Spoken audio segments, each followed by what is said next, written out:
Hello friends, नमस्ते, प्रणाम। मैं सालू मिश्रा अपने चैनल से स्वागत करती हूँ। तो आज मैं सुनाऊंगी बहुत सुंदर है तिलक गीत फिल्मी तर्ज पे। जैसा भी लगे आप लोग कमेंट में बताना, लाइक से सब्सक्राइब जरूर कर लेना। तर्ज है पियले बाटे गांजा मुआना मुसवे ऐसन करता। तो चलिए हम सुनाते हैं। बहुत अच्छा गीत है तिलक गीत। भैया पीले अइले कबाड़ी से, खुले ना सरवाया नारी से। भैया पीले अइले कबाड़ी से, खुले ना सरवाया नारी से।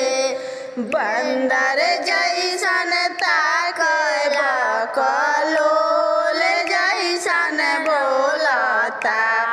बंदर जैसन ताके बकलोल जैसे बोलता।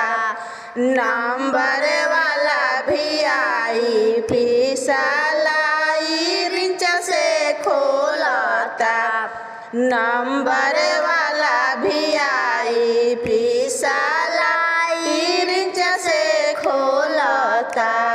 धीरे से बैठ जाला चौका पर आके, धीरे से बैठ जाला चौका पर आके।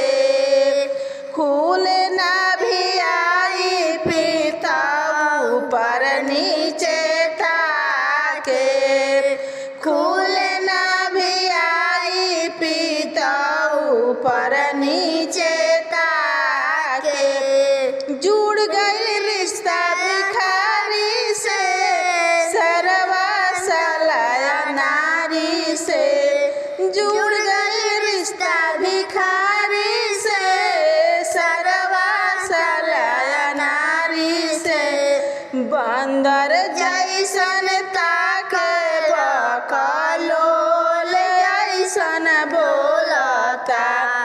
बंदर जैसन ताके बकलोल जैसन ताकता। नंबर वाला भी आई फिसला